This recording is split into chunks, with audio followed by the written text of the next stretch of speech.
Okay, good afternoon. It's nice to be with you. This is an interesting topic for me because when I was at university, which was a long time ago in Rhodesia, now Zimbabwe, we were a small group of Jewish students, probably 7 or 8, and there was a large group of African students and a large group of other white students. The other minority were the Indians. So that's been a kind of very interesting contact, which I had developed many years ago. And I got to know the Indians living in the dorms for 3 years. My next door roommate was a Muslim Indian, and on the other side was a Hindu Indian. And so I'm talking about a topic today which I feel very, very warm about and very close to. What I want to try and say initially at the beginning is that, you know, when one looks at the Jewish world, we live in a strange reality. The Jewish people are a strange group in many ways. There are some people who are Jewish because they just were born Jewish and want to be Jewish. And then the other people who want to become Jewish and therefore convert. And there's another group of people who really want to be Jewish but aren't welcomed in. So the complexity of this issue will somewhat come in what we're talking about today. There are different groups of Indians, and what I'll try and do, I'll try and give some overview comments. If we can just look at the next slide, please. And then I'll deal with each of the groups separately. And I think hopefully in 50 minutes or so, you'll get a good sense of the whole general picture of what Indian Jewry is about. So what are the 5 groups that we have? And the map's a little bit confusing, my apologies.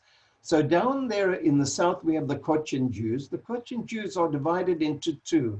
And here we have to be very, very clear about something which I think we shouldn't forget about India. It's a caste-based society.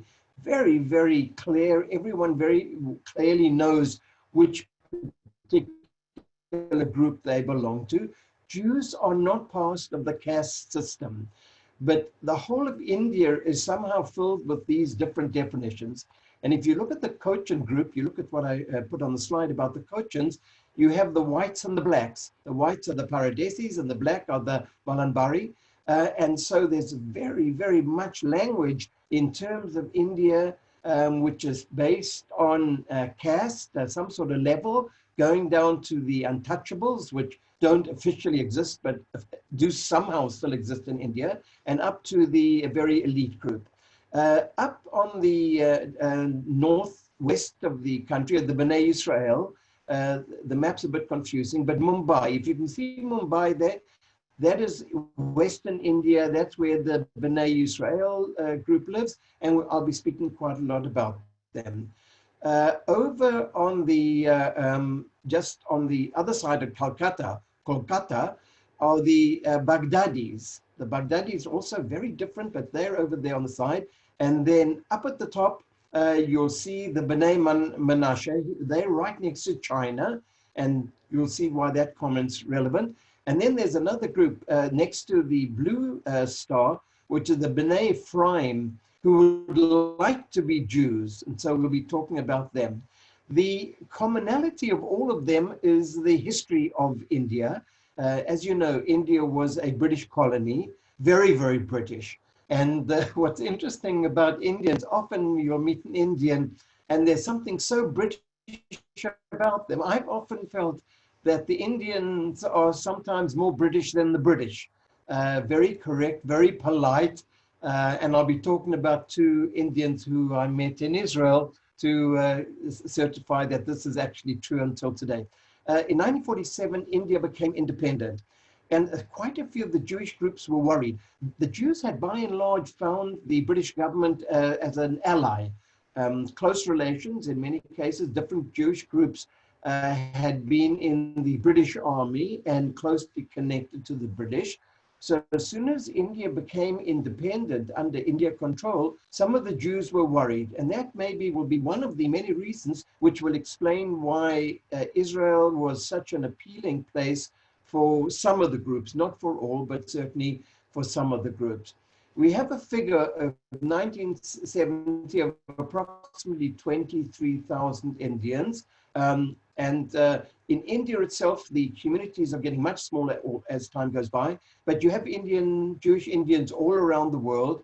In fact, there was a mixed Indian Canadian Jewish congregation, but things didn't work out, and then the Indian Jews went off and moved there into their own congregation. I'm mentioning these points because as we're going along, you'll see that there are many dilemmas tied up with the Indian group, both internally and in terms of Indians with other peoples around the world.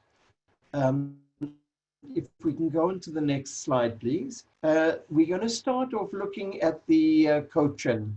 And the Cochin are a southern group. They themselves are divided. And we have here some lovely pictures of the Cochin, very elegant. That is kind of one of the traits of the Cochin. And you can see an example of one of their synagogues. Indians, by the way, I found are very, very interested in different colors. I get a Shabbat Shalom greeting from one of my Indian friends, and just about every Shabbat he sends pictures of beautiful flowers, tremendously broad range of flowers. So I think you can see it in the synagogue over there. So the Cochin are the southern group divided into the black, the Malabar, and the Paradesi, the white. Most of the Cochin are black, and this is the term that is used. Low education, living very near to synagogues. And what I found to be very interesting about the Indians generally is their connection to synagogue. Synagogue is not just somewhere where you would go for Shabbat, Erev Shabbat, or Shabbat service. Synagogue is where you live. It's the old kind of Eastern European model of it's a meeting place. It's a place where you feel safe. And so the synagogues and the attention to the kind of synagogues you have and the money you put into your synagogues is because this is really the place you feel really good about things. India is such an overpopulated country. So in the synagogue, you have the sense of space and of elegance, which you may not feel in your homes. 1947, that crucial year in Indian history, most of the Cochin came. The Cochin are a smallish group, but they pretty much closed shop. In 1947, they still have a certain number who remained there. The synagogue is very much a community, as I mentioned. The Paradesi, the white or foreign Jews who belong to the Cochin, by and large didn't come to Israel. You can imagine 1947, things were pretty tough, and they tended to be well off, and they had contacts around the world, and so they emigrated to Australia and other Western countries. In 1948, the number altogether of Cochins in the world was considered something in the region of 2,500. On the next slide, please, Ari. We'll try and see what another component of what was happening to the Cochin in India, a little bit of the background. The background stories are fascinating. The Indian Jews are absolutely committed to showing that they are old-time Jews. And you can see why that is so very important, because in the next few slides, when we talk about when they actually made Aliyah, came to Israel, things were not easy. So they very much represent old period. And three of the groups that I'm talking about all relate to the lost tribe, the 10 tribes, which is very important. They relate to their history very literally. What happened was in the mid-19th century, religious emissaries, religious people came from Palestine, as it was then, Eretz Israel, and were very suspicious of the Cochin's Jewishness. By the way, that wasn't only a problem that the Cochin found, but some other groups as well. The Cochin were divided between the whites and the darks, and certain time they call themselves the Gora and the Kara. They're two different groups. They never had rabbis of their own, not that I'm aware of anyway, but they tried very, very hard, being far away from the other Jewish groups and not really wanting to identify with the other Jewish groups. That's something which is we've seen in Israel at a certain time as well. They very much became part of the Western Christian society, very much impressed by the British. And as I mentioned earlier, many of them are more British than the British. But in the 20th century, we find that some of them are intermarrying, and that caused tensions. Already there was some earlier suspicion, and we're talking about their questions of their Jewishness. By the way, when we talk about questions of their Jewishness, I don't think it's necessarily the feeling of most Israelis, but certainly the chief rabbinate. And we'll come to one or two case studies of how the chief rabbinate has looked at them. If we can just go on to the next figure, I won't deal too much with the numbers of people at a certain time because there's a lot of controversy about it. But if we go on to the next slide, we'll see what the Kosher were all about when they arrived in Israel. They arrived and the state had just been created. And I think the chronology is really very important. We must remember at the same time that the Kosher and the Bnei Israel, we'll talk about later, come in, masses of other Jews arriving from all around the world.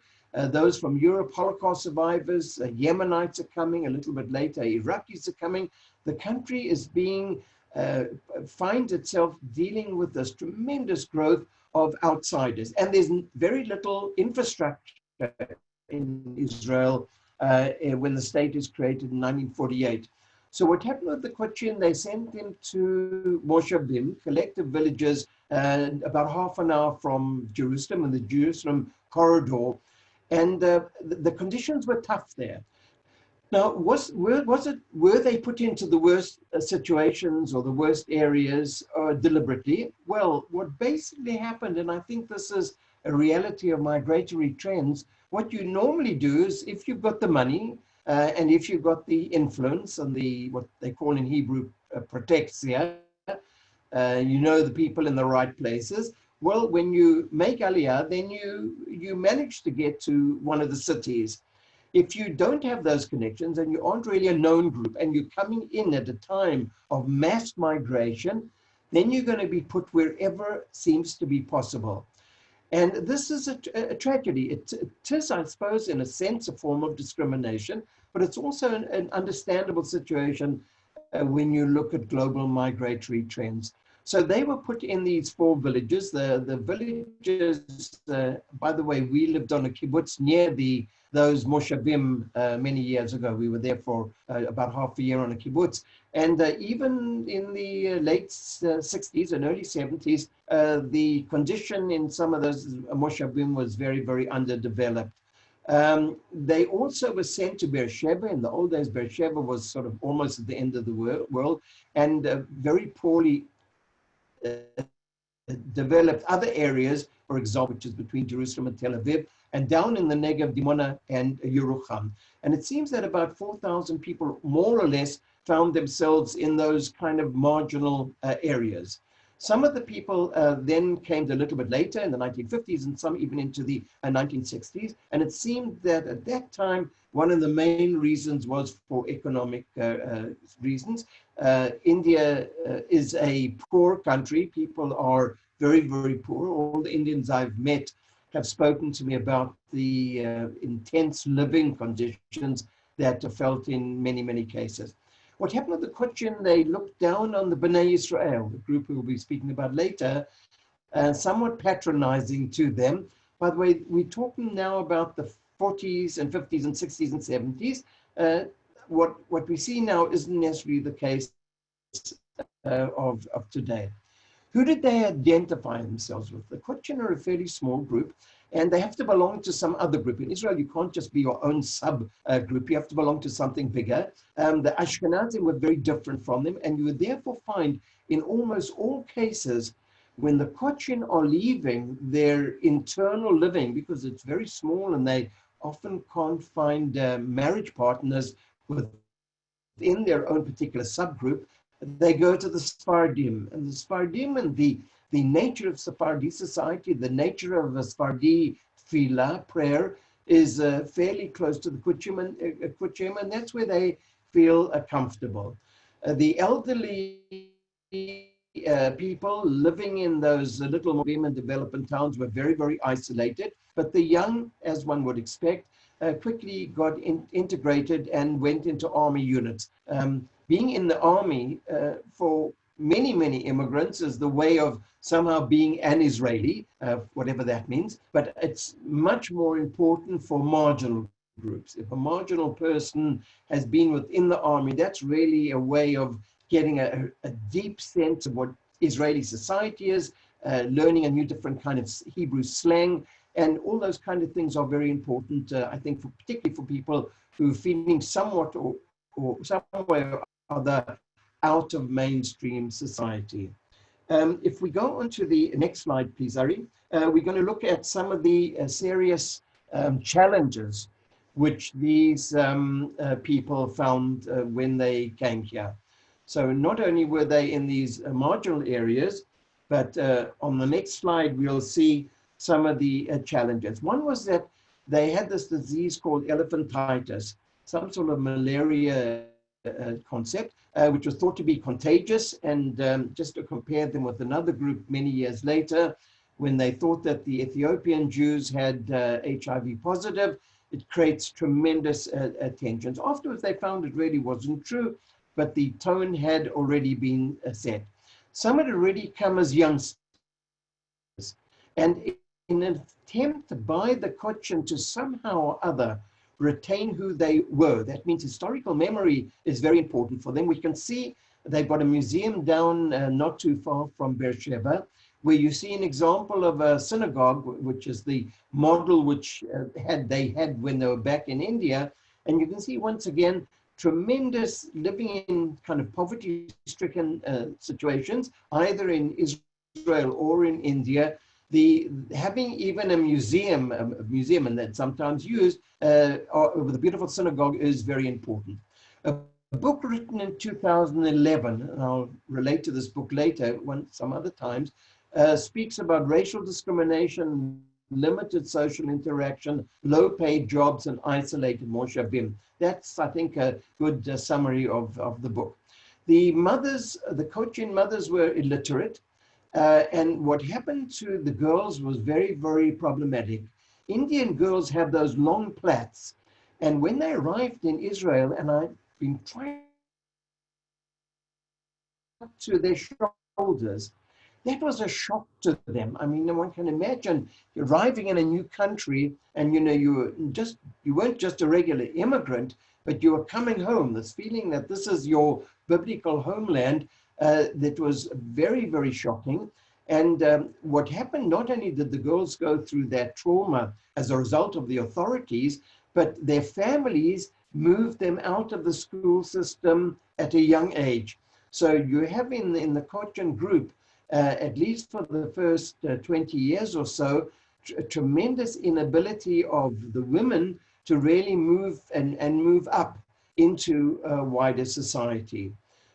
They do start moving, marrying a little bit out with the Mizrahim, with the Sephardim, but the Paradis group, who were more westernized, most of them didn't come to Israel. They were the lighter skinned people. When they did come to Israel, they moved to two towns, Binyamin, which is a very, very nice little town, and Afula, which isn't, is a reasonable place to be. And in those places, they, because they were a fairly small group, went to pray in general synagogues. Once again, synagogue attendance is absolutely crucial. When do the Kutchin really come together? And where sometimes can they meet the other groups is an annual 3-day meet. So it's a kind of get together of the Kutchin, but I understand that as years go by, some of the other Indian groups are joining as well. So there's still divisions between those Indian groups, but it seems to be that things are getting better as time goes by. If we can go on to the next group, we're going to not deal here so much with the Indian background, but the next slide will be about the Bnei Israel. Now, for lack of time, I'll jump straight to their arrival in Israel because it's quite a multi-leveled and fairly complex story. They were very, very close to the British, and they were frightened, clearly frightened. I've heard this from Bnei Israel people telling me they were kind of frightened that they hadn't really been fully on board with the Indian national movement. They'd kind of been on the side of the British, and in some senses they were the enemy against the the Indian national movement. They also, like the Cochin, were moved to marginal areas, very much in the south of the country. Like the Cochin, they were upset by the initial conditions. The development towns were uncomfortable, and they certainly did suffer from prejudice. This issue of prejudice is a massive global issue. I mean, we're all aware of it now. Colors and cultural traits and stereotypes. These are tough issues, which I personally have been studying now for some 50 years. And it comes from a lot of different reasons. I think one of the reasons that the Bnei Israel found prejudice is that they hadn't been around before. Groups that have come to Israel at earlier periods, for example, the Yemenites. The Yemenites started arriving in Israel in the 1880s. And so Israeli society got used to this different looking group. The Bnei Israel came unknown from 1947, 1948 onwards. And I think that increases this sense of foreignness. And I think it's a kind of a xenophobia, which is obviously part of discriminatory idea, which the Bnei Israel felt very much. This pained them. They felt they were totally Jewish. They felt they, like the other groups, have a history which goes back to a long, early period of history. You know, they've got all the books and all the literature showing that they really are part of the historical Jewish people. They got involved in demonstrations. In the 1950s, they were rejected. They were rejected socially. They were rejected by the rabbinate.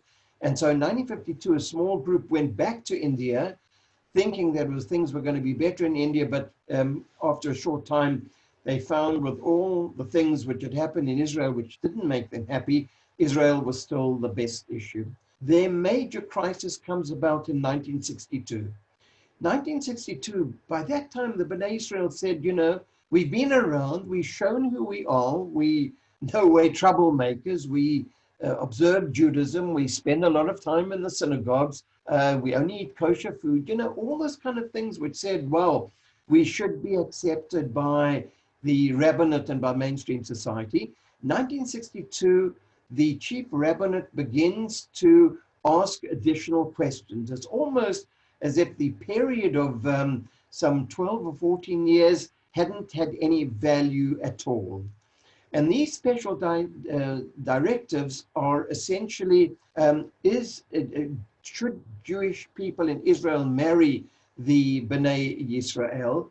And the main problem was Chief Rabbi Nassim, a Sephardi rabbi. It's interesting, a Sephardi rabbi, Chief Rabbi Nassim, created a tremendous amount of challenges for the Bnei Israel, constantly questioning them. Are you really part of us? You know, this whole kind of situation which exists in Israel today, people come believing that they're going to be accepted and receive immediate citizenship. That didn't happen, and that was very, very painful for the Bnei Israel when they came. If we can just please go on to the next slide. Here we'll be looking at what it was. It wasn't only a rejection on their religious basis, but as a title of an article being brought to Dimona. I was in Dimona in the late 60s. It was not a very appealing place at all. And the article was, "Where have you brought us, sir?" Once again, kind of the British way of talking. And you can see Dimona in the early period, tense.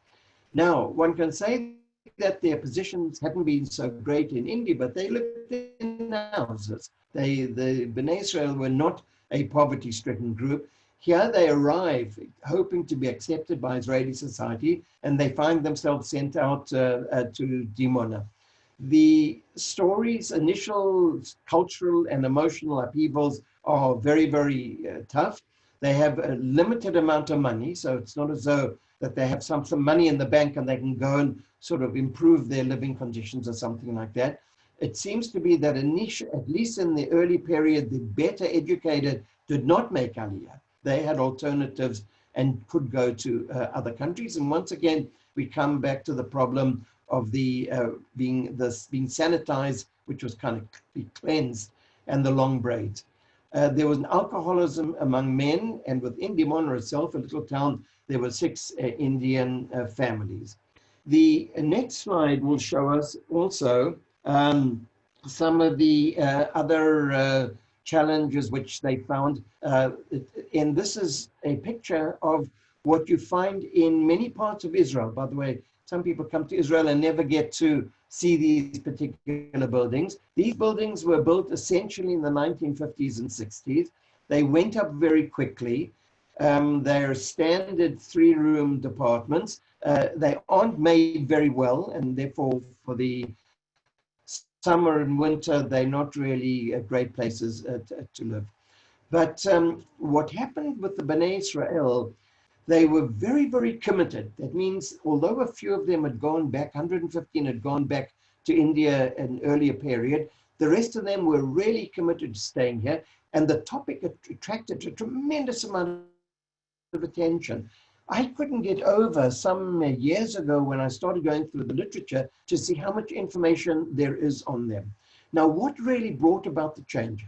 How could you ensure that Sephardi Chief Rabbi Nissim would accept the Bnei Israel as Jewish? It seemed to be a combination of a number of factors. Firstly, Prime Minister Nehru of India at the time threatened Israel and said that if you carry out a policy of discrimination to the Bnei Israel, we will not have official relations. In the 50s and 60s, it was very important for Israel to have official relations with various countries in the world. Then there were demonstrations, and in the demonstrations, there were not only demonstrations of Bnei Israel, but other Israelis as well. And then I think the third factor, which was very important, was that the Prime Minister Levi Eshkol got involved, and that pushed the chief rabbi to eventually accept them. So at that stage, somewhere in the mid-1960s, the Bnei Israel at least have been accepted as Jews, but it's been a very, very painful situation. And down there in the development towns, the various crises continued. Many years later, we see in 2009, so that's about 40 years later, you have them marrying broadly. Bnei Israel people will be marrying other Indians, but this is only very recent, and other groups as well in the country. So, they are different. I want to take 2 case studies of 2 people who I interviewed a short time ago. So on the next slide, you can see in July this year, I interviewed Nissim Moses. He's a terrific fellow. He's a well-educated an engineer, but he's an amateur historian. And it was just absolutely wonderful spending 3 hours together with a wonderful Indian lunch. Ari's always interested in meals in Israel. So I must tell you, nothing like good Indian food, which my wife and I had last week as well. The Nissim Moses, who you can see there at the top, that's kind of what he looks like now. He's in his early 70s, I imagine. He gave me a very profoundly moving story of what happened to the Bnei Israel. It really was quite painful. He spoke about the high status that they felt they had when they were in India. Not wealthy. Status in India isn't necessarily an issue of money, but they felt they had high status. They felt they were doing the best. He showed me a long list and pictures of Bnei Israel people who'd been in officers, not just non-commissioned officers, but officers in the army. And several Bnei Israel have received national prizes from the Indian government. But even within the Bnei Israel, he was very sensitive. He didn't want to go to give all the terminology, but it was very interesting how he was telling me that there are about 30 extended families of the Bnei Israel who won't marry other Bnei Israel. Once again, there's this interesting tension of language, which, I think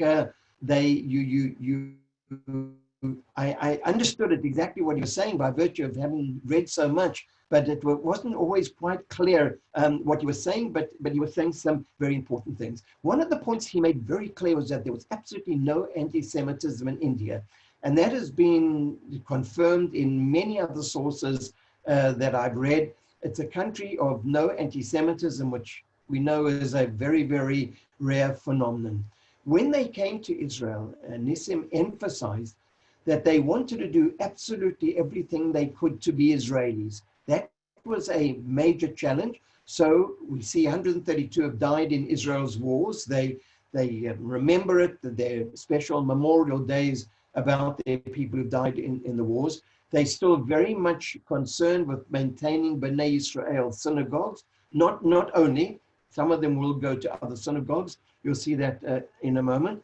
But they have their very clearly defined Bnei Israel seminars. But he also spoke to me quite difficult to hear, I must admit, from my point of view and from his point of view as well, about the discrimination that he felt. He came in 1966. He spoke about his two children who've actually left Israel to go on to live in America. And he was very clear that Israel was a discriminated country arrived. On the next slide, we got another generation, a story of another generation. And this was Shlomo Digokrar, who came quite a lot later. And he actually arrived only in 1994. So Shlomo and I had a wonderful discussion. He's an accountant. He got his accountancy certificate in India. He came as a young man. He spoke about the tremendous generational change.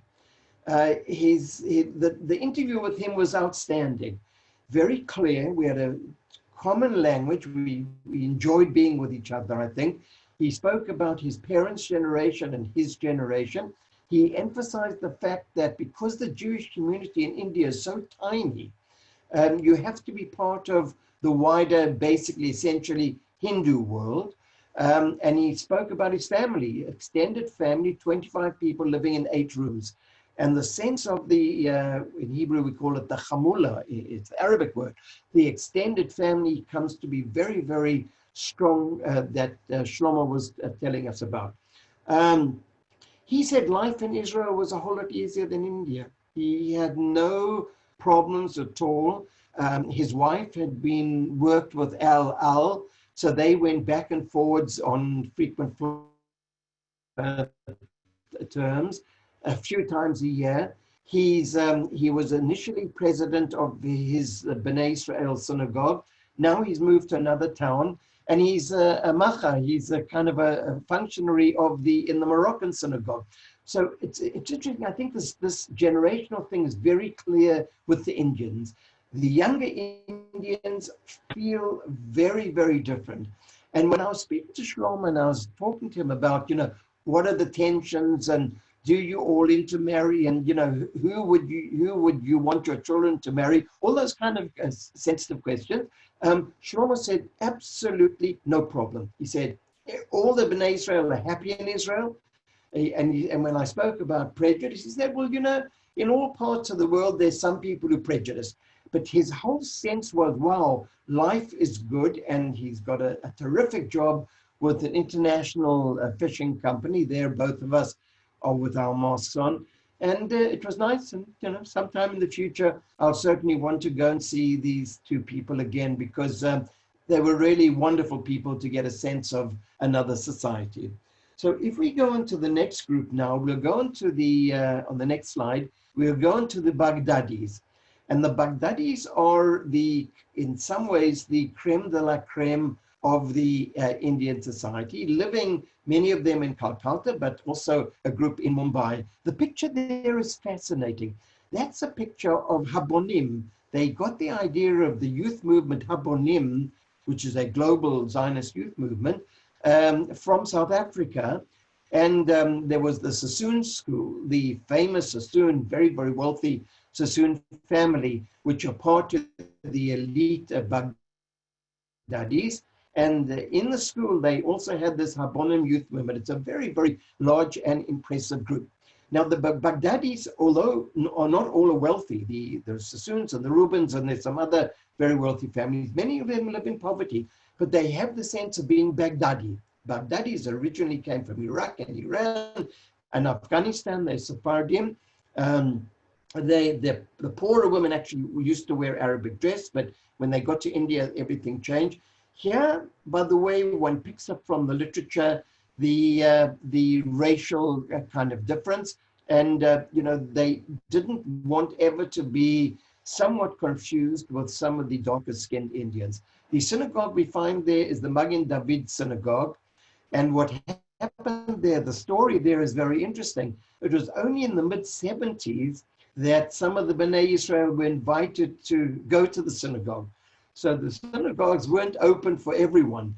But so you have the sense of the Baghdadis that this is an Indian, Western Indian group, very clear of who they are and how they different from others. In 1948, there were approximately 6,500 altogether, and they immigrated to a very significant number of countries, of whom the number who came to Israel, and I've never been able to get the exact number, is quite small. On the next slide, we'll just see a few comments that we get about how the Baghdadis are perceived by various sources. And you can see the confusion of trying to know exactly where they are. Firstly, there's almost no literature on the Baghdadis in Israel itself. And I've been asking around and going to different people. It seems to be that the number is small, but you'll look at the confusion, just to look at the language. The Jewish Museum in London says, after 1947, they migrated to Israel in large numbers. Source number one.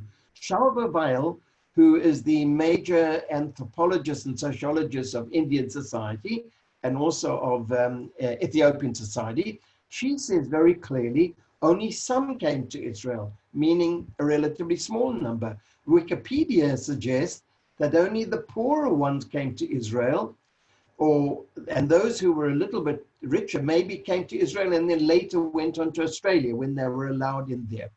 It seems to be, and this is just trying to make sense of the limited information we have, is that basically they either integrated very well because they are a high status group, and they therefore are just part of Israel, or they actually left Israel.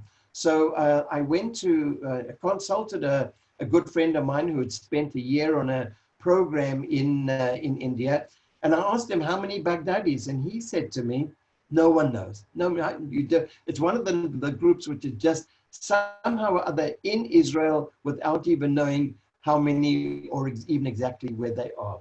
So, so on to the next group. We're going now to a fascinating group, is the Bnei Menashe. Here things become totally different. The Bnei Menashe live right up in the northeast, very, very close to the Chinese border. And this group is sometimes called the Chinese Jews of India. They apparently are recent converts to Judaism. And here, by the way, we go very much into the who is a Jew issue and the involvement with the chief rabbinate.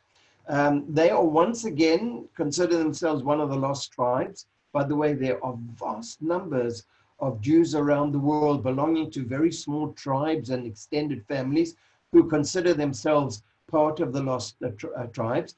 In 1970s, they embraced Judaism, but in the kind of confusion of the time, apparently, some of them claimed that Jesus was still the Messiah. This is where the crisis came with Bnei Menashe. In 1979, there's an organization called Yishuv, My People Returning. And the Yishuv group is quite interesting and often in conflict with the chief rabbinate. The Yishuv group, and there are a few others who act in the same way, go around the world trying to find lost Jews and wanting to bring them here.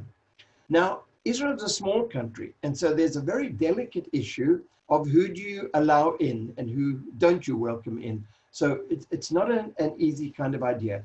But in 1979, there was a rabbi who made contact with the Bnei Menashe and decided that as someone who's interested in the lost tribes, that they had enough about them which would suggest they had actually been from a Jewish background.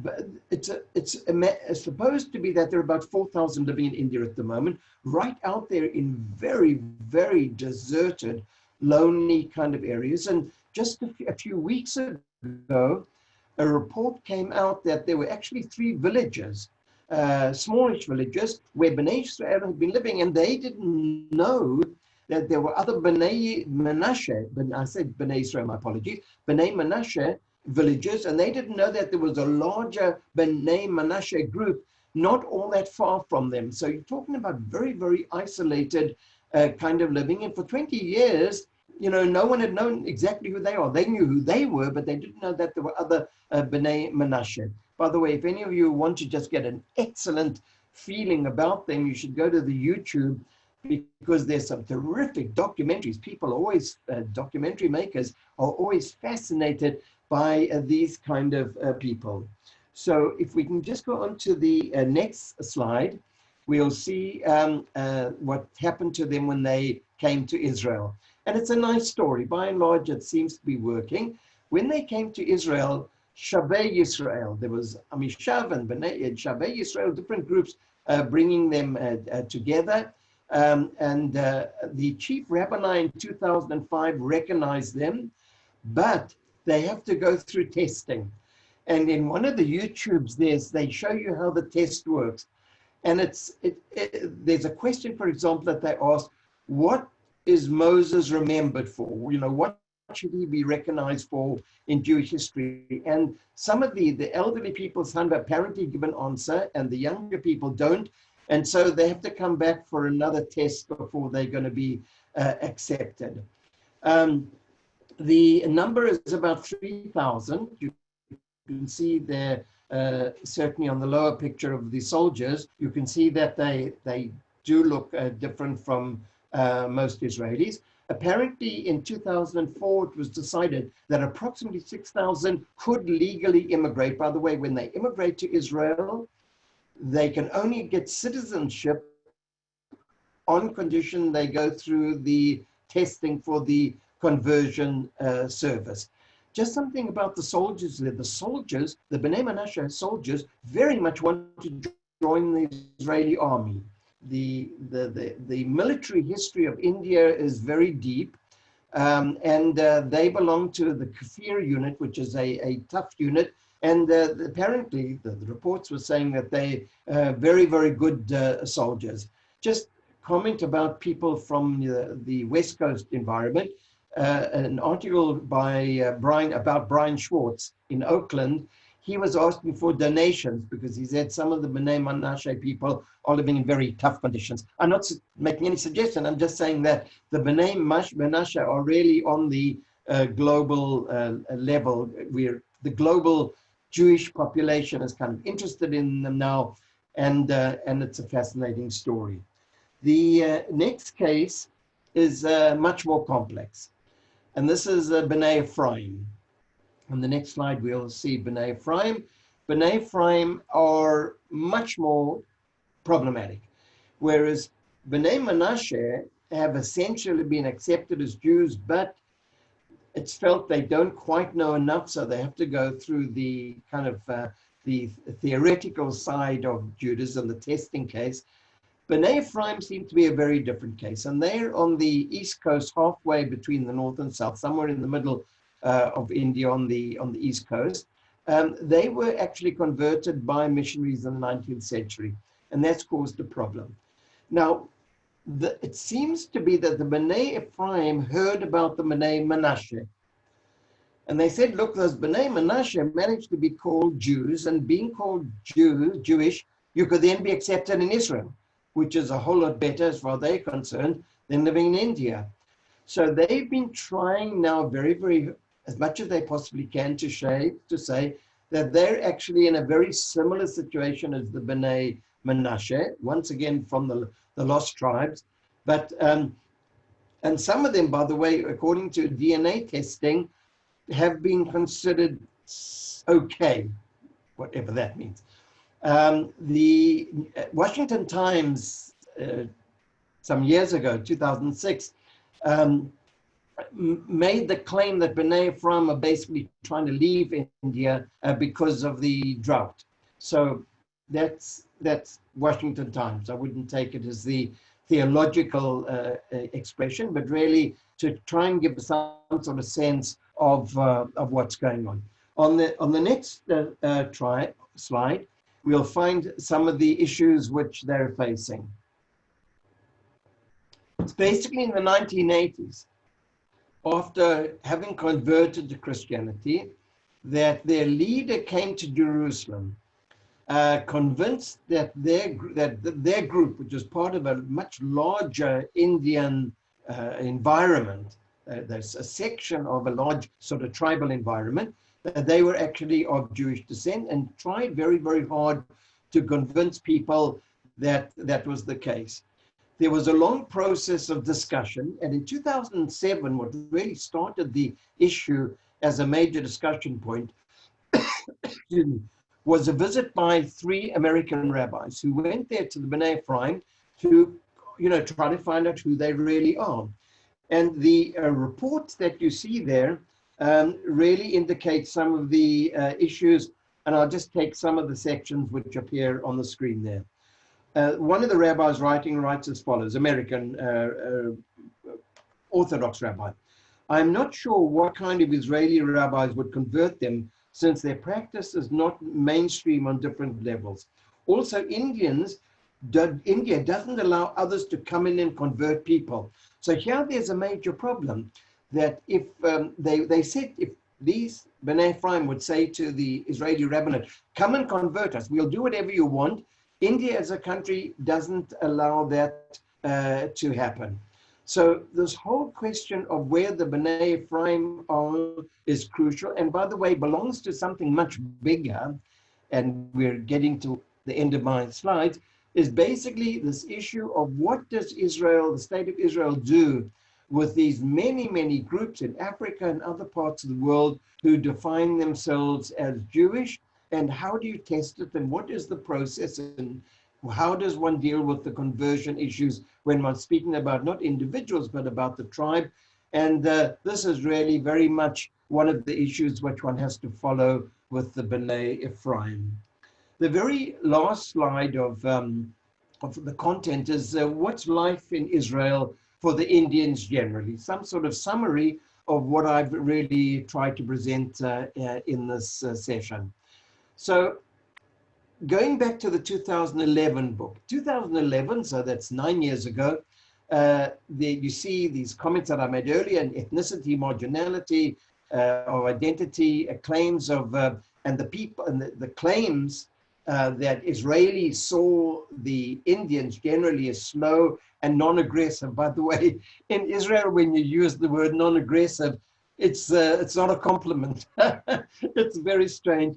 But, if you're aggressive, it means you're going to fight for what you want. So initially, definitely, there were feelings of inferiority. They were shy. We know this from the Mona case study, for example. And there was certainly limited interaction with outside group. And they were unable to find suitable partners. Racism and discrimination existed.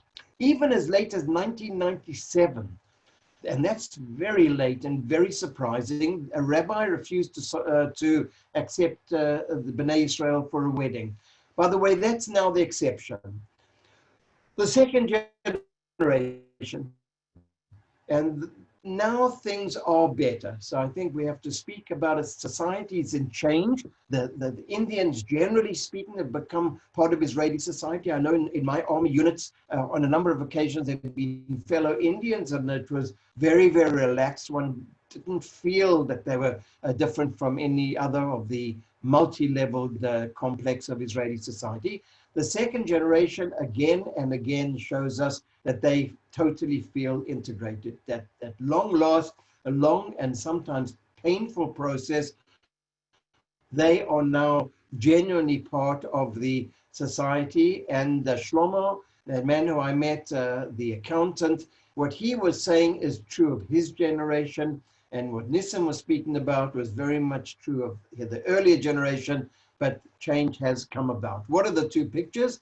Prime Minister Modi came on a visit to Israel, and this was a group of Indians who were very, very excited when their Prime Minister came to visit. And the last picture that I just had to put in was a group of Indians playing cricket. I mean, Ari often asks the question, you know, what did a particular group bring to a country? So Ari, even before you ask me the question, I'll answer. The first issue, they brought terrific food.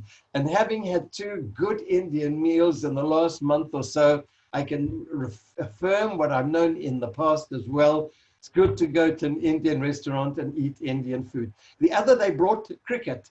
And there is a wonderful movie, a regular movie, not a documentary, about Damona in the south, where there's a meeting place. And if we can just go to the last slide, I'll get the translation into English. And I haven't been able to locate it in English, but it does exist with subtitles. So I don't know if the last one, if you look down at the bottom on the left-hand side, in English it's translated, turn left at the end of the world. Sof ha'olam smola. It's an amazing, amazing movie. It's very daring in some senses of the complex nature of Israeli society. And the reason I'm mentioning it, there's an Indian family who arrived there who were very, very British. And what they're craving for is more than anything else is to play cricket. And so they try and teach some of the other groups, including the Moroccans, how you play cricket. So if you do ever manage to get hold of it, as I say, I've had some trouble myself trying to locate it. But if you ever do have the chance of seeing the movie, you'll get a very, very good sense of, firstly, the intense nature of ethnic interaction or lack of interaction in Israel in the early years. And yet, at the same time, the movie has some nice, happy endings. My last comment, the Indians are a great group to study. The YouTubes are never ending. I've just suggested a few of them, but there's a very significant number of movies on them. And particularly for Bnei Menashe, I can assure you, you'll really get a sense of a changing world, people going through tensions, cultural crises and things. But there are a number of documentaries which show the Bnei Menashe when they join the Israeli army, and they really look good about it. So thank you very much, and I've enjoyed giving the session because I find the Indian group absolutely fascinating. Thank you. Thank you. And thanks to Ari for a terrific job. Thank you. I turned off, or mostly turned off your cameras. You can try to turn them off, turn them back on now while we do our Q&A. So I'll start with a few questions. People have been asking questions all the way through. But if the Morrisons are still here, they always want to know, so when they come to Israel in a year with CSP and they have some time off, where is the best place to get the kosher Indian food? Is there a particular, I mean, do they have to go to, they're not going to go down to Damona. Talburi, I'll write it to it. I'll send you the exact address because we had it in a kosher restaurant in Herzliya. It's a chain and it's kosher meals in chain, but I'll get you the exact address and you can send it to them. Very good food, excellent food. And let's see, we had an individual who said they saw the actual movie that you referenced and it was excellent. So we'll have to figure out how to get it. I also will add that we've had Marvin Toker speak here quite a few times in Orange County, and there are people like Ahuva Ho who are with us who've traveled with Marvin to Care. I don't know if she traveled with him to China, but he does some excellent trips to China and India and other parts of the world, and he does spend time, and he is apparently involved in trying to help these sub-communities that you mentioned. And the name I had mentioned at our when we talked before the program started. So I went to college with Michael Freund. I looked it up while you were talking. Michael Freund is the founder of Sheva Israel. He's the founder of that group. So I'm pretty sure I can call Michael. Maybe he will get on the line with us and tell us about the different groups that he's working to bring to Israel. It's a terrific story, and let him deal with the tensions with the chief rabbinate, because that's really the crunch. Sometimes they don't bring up the topic. And as people have asked and chatted, but we have in Israel, there's two chief rabbis, Sephardi and Ashkenazi. Are both chief rabbis the ones that have been giving the issues to these subgroups, or is it one chief rabbi versus the other? No, both of them at various times. It changes with times, by the way. It's quite interesting. In the last decade or so, the Sephardi rabbis, who, by and large at an earlier time, except with Bnei Israel, tended to be fairly tolerant, have become very, very tough. This present Sephardi chief rabbi is very, very tough on issues, and very insulting, by the way, to anyone who doesn't quite belong to his own understanding of Judaism. So at various times it's been both one or both rabbis, Both of them have been very tough at various times.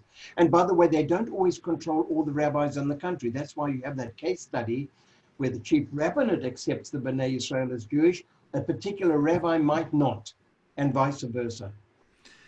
And just on a tough topic, obviously, we've heard about people trying to equate Zionism with racism. And if one thing people should take away from your series of programs is that Zionism and Zionists is an incredibly large group of Jews, and they represent so many different, so many shades of the spectrum. So saying Zionism is racism makes no sense. However, it is clear that within Jews in Israel, there is racism towards other Jews, and it's sad.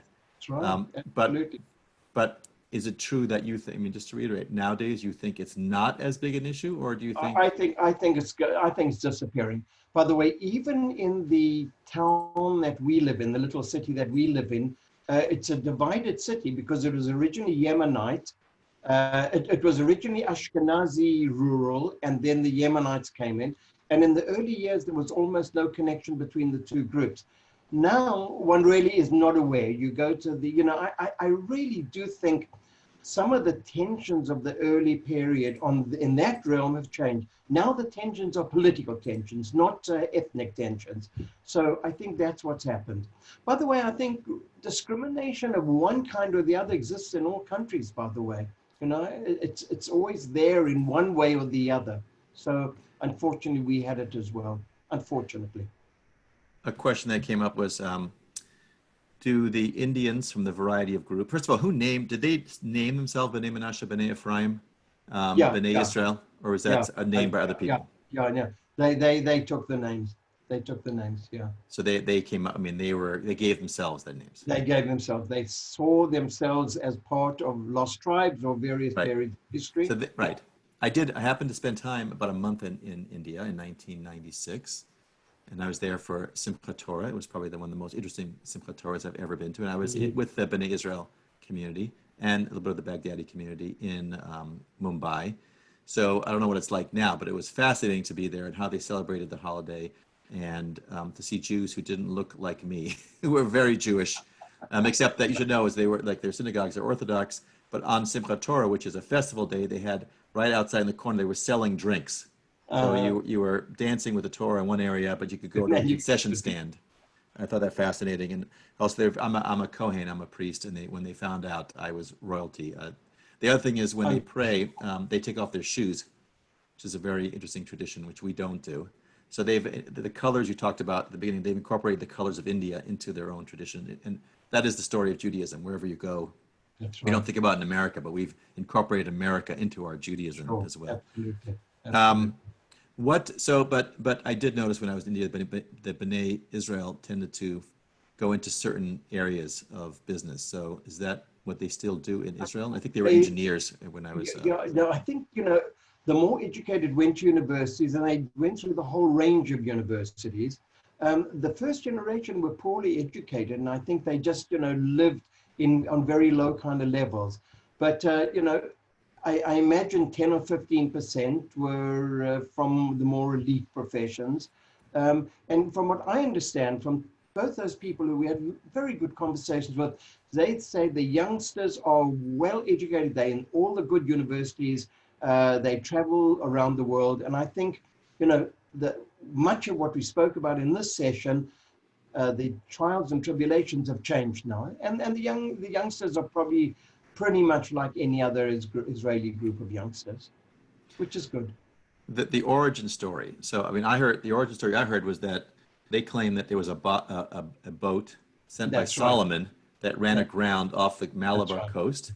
They lost all of their books, but they just remembered a few traditions, and for thousands of years they practiced their Judaism. Now, I don't know if that's a mythology or reality, but they still say it. That's absolutely true.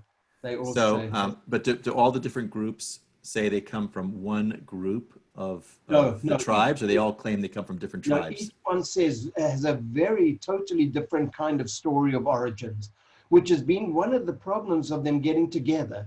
Because their historical memory is so strong, they really don't feel they can easily cooperate. It isn't that feeling, well, we all came from the same source. So I think it's been an issue. But I think with this generation, by the way, no one's really too concerned about it anymore. But the earlier generations are. How would you describe their practice? If we went into their synagogue, would we feel we're in an Orthodox synagogue, a conservative synagogue? You'd feel you're in a Moroccan synagogue. Moroccan, which is closest to what it is. But their services are Orthodox then. Absolutely. So men and women don't sit together in a traditional. No, they don't. So and it's very similar to Moroccan Orthodox. Yeah. And is their service then? I can't remember, but is it a Sephardi type service? In other words, when you open their prayer book, would it be closer to a Sephardi service or one we're used to? For a Sephardi, be very Sephardi, and it's whole. Understand? What Shlomo told us. He said when he had gone to this Moroccan synagogue in Ashdod. He said, he'd been there 1 or 2 weeks, and he said, I felt absolutely at home. And that's why they brought him in to be kind of one of the officials there, because the commonality is very, very high. They're much closer to the Sephardim than the Ashkenazi. By the way, which I think the issue of Rabbi Nissim, the Sephardi chief rabbi, not accepting them was so painful. If there'd been Ashkenazi chief rabbi, they would have said, well, he doesn't know what's going on. He belongs to a different group. But I think that was why that particular moment was so painful for them. And they talk about it still. The Ethiopian Jews, as you've mentioned, as we've learned, have some different holidays and different traditions within their Judaism. Do the Indian Jews have different traditions that we may want to know about? Like Moroccan Jews have some traditions, and anyway, we know the Ethiopians do. I don't think so. Not that I know of. I'm not aware of any others, in any particular different ones. And then to go back on the question of many of the communities we've talked about left their communities because of anti-Semitism and marginality. But as you mentioned, there is no anti-Semitism in India. So what really made them leave then? So they left, they've had a strong emotional and theological connection with Israel for hundreds of years now. So particularly with the end of the British Empire, and they were a little bit concerned about what was going to happen with Indian nationalism. It seemed to be a good time to come, so it was kind of one of those, you're not quite sure what's going to happen situations, so let's get back to our Holy Land. And then there's chain migration. There's no doubt about it that you see a few families arrive, they find that Israel's kind of okay with some problems, and they bring over the rest. And they're very clan-oriented, so you have pretty large waves of people coming over. It's not the odd family here or there. So I think that's it. And by the way, when they came to Israel, they found Israeli conditions were much better. They, even if we think the end of the world Dimona in the 50s and 60s, for many of them, it was a whole lot better than what they'd had in India. Well, it's a great segue. My uncle Trevor Katz from Boston has been participating in this program, in this series, and he asked a question. He said this, can you talk a little bit more about the names and the 4 Moshavim that you mentioned? You said the Jerusalem corridor. Someone asked, first of all, what do you mean by Jerusalem corridor? And the places that you mentioned are not all necessarily close to each other, because the corridor can be north down to the south. But it seems like there's a bunch of them in the south. Could you talk Yeah. about the actual Moshavim, what's there today? Okay, the Jerusalem corridor is about half an hour from Jerusalem. It's a set of moshavim and kibbutzim. As you go towards from Jerusalem down to Tel Aviv, you turn to the left. It's a half hour drive. So they were small moshavim that were set up there, basically because they were empty areas. So what happened when the state of Israel was created? The government legitimately wanted to get people out of the big cities. You wanted to somehow or other control the borders of the country. And the way you did it was by sending new immigrants out to the marginal areas. So many of the development towns like Dimona and Yerucham and even Beersheba in the early period basically were populated by immigrant groups because the old-time Israelis certainly didn't want to go there. They would prefer to stay in Jerusalem and Haifa and Tel Aviv. So the whole structure, the whole regional geographical development of Israel was about where you can put people who have limited resources. The Indians are considered to be workers. They were seen as people who could work. They didn't have much agricultural background. And so therefore you just set up these moshavim and put a whole lot of ethnic groups in. By the way, that was not very sensible. The ethnic groups didn't get on well with each other, and I can speak about that from personal experience. Gail Reisman asked a question, which I don't know if you can, we'll go with this first, then we'll go back. She said that she saw a documentary that said the first female Bollywood stars were Jewish because they were less restricted by their religion to be in, I guess, in films. So I don't know if you're an expert in that at all, but I pass it along as an interesting subtopic. Not a realm that I'm aware of. Apologies. Going back to the development town. So when we go to Israel, we're going to spend some time down there because I want to see what's there. As I mentioned, when I was in Israel for the year, I had friends from Yerucham, and he happened to be, I think he was either Moroccan or I knew one other person who was Indian descent. And they invited me for Shabbat, never went. So this is my makeup. We're going to go down there. What are we going to find there? What are we going to see down there in these development towns? So if you go to Dimona, by the way, today you see a reasonable place. Dimona's gone through gentrification, so it's pretty nice. And what you find in a lot of development towns is one of the new changes in Israel, that the old city, the old town itself is kind of not very impressive. But in the outskirts, you have these new red-roofed apartments, low buildings and high buildings, and it's brought about tremendous changes. Remember, life in the city in Tel Aviv and places like that is very expensive. So young Israelis aren't worried about going down to the Negev, particularly where they can get an easy train connection with the northern areas. So the development towns are not nearly as depressing as they used to be. But Yerucham is still on the lower level of the development towns. Nothing like the places that I went to spend time in the late 60s and early 70s. But you can feel they're away from things. Nowadays, you have reasonable roads to all the development towns. In the 60s and 70s, the road connection was terrible. So, you'll see a kind of an undeveloped area. It won't be Tel Aviv depressing anymore. 20 years ago, it would have. Laurie Perlman says that her father was in India with the U.S. Army during World War II and interacted with Jewish communities there. He wants to know if anybody that you have spoken to mentioned that type of interaction with U.S. GIs. They were very, the Jews were the Bnei Israel in particular, very much wanted to get into the army. It was one of the important ways of upward mobility. And, that would be kind of, therefore, I could imagine family members meeting Jews in the British Army. That would make a lot of sense. Rabbi Dennis Linson says that there is a specific Cochin Torah chanting trope, that they have their own special trope, the way they read the Torah. So that's something interesting about their tradition, which you would think. I can guarantee that within their brand of, when you go into their services, you're going to find things that they're going to find will be unique because they've incorporated from their surroundings. I'm sure, by the way, there's been different nuance. By the way, there might even be different nuances from the two Cochin groups, the different color divisions. So definitely, I'm sure, I'm not too much into the musical side of things, but the theological, but I'm sure it's there. The Geffens asked, so today in Israel, I mean, other than the fact you'll find people everywhere, do you find these specific groups from India in specific areas now? And are they still Absolutely. divided by the different subgroups that you mentioned? Absolutely. I mean, some of the Moshavim in what I call the Jerusalem corridor, you'll definitely find a whole lot of them there. My wife and I and two of our kids were on a kibbutz there for 7 months in that area. And some of the Moshavim are still defined as an Indian Moshav, a Cochin Moshav. In some of the development towns, you mentioned it, Yerucham and Dimona, there's certain areas which are definitely Bnei Israel areas.